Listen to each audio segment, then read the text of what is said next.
if I was starting a physical products business tomorrow or next week, what are some of the easy pieces of advice you can give someone?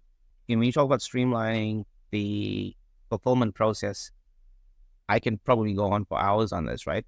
But I'm gonna try and give you guys like a quick and easy summary of what I think is gonna work. And essentially, it starts with a sales forecast, whichever organization you're in, and generally, you're in a large corporate, medium-sized corporate, or even a small corporate, it helps to have a sales forecast. And you can start with something that is fairly month-to-month basis, build it out for a year, and then eventually drill that back down to at least weekly. Now, if you're using a sales forecast and if you're brand new in business and it's a completely new business, it's kind of hard, but it makes sense to take an estimate because you're actually, doing this based on business case, etc. If you've got past sales history, you're smiling. Family food, when I came in here, the previous owner was saying to me, just purchase 10 cases of this, 10 cases of that, 5 cases of this. And I'm like, okay, but how much is that in terms of weeks of supply? And that is something that's critical. When you start looking at how much of inventory are you carrying, how many weeks is it going to take you to sell that stock? That's one thing that one has to really look at.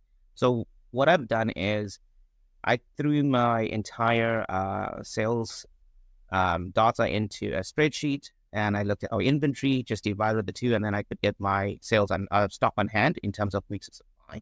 The other things to look at is look at supplier lead times. If you can drop down some of the supplier lead times, that's something that will really help you, minimize out of stocks.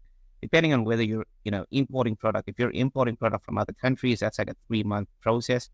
If it's somebody that's local, and most of our suppliers still import the product and have it local or manufacturing and processing product for us here, some of their lead times were over 2 weeks. And so I was like, why is it over 2 weeks? Could we reduce it? And some of the practical examples I took from this was we had a customer that did organic chicken for us.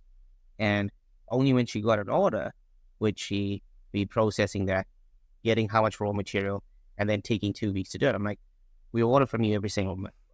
So how about I tell you, these are my, 2 months worth of stock.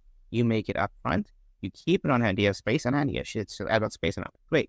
And then you can ship it to me, and then you get your production all sorted out. She was very happy with that. And I don't wait 2 weeks any longer.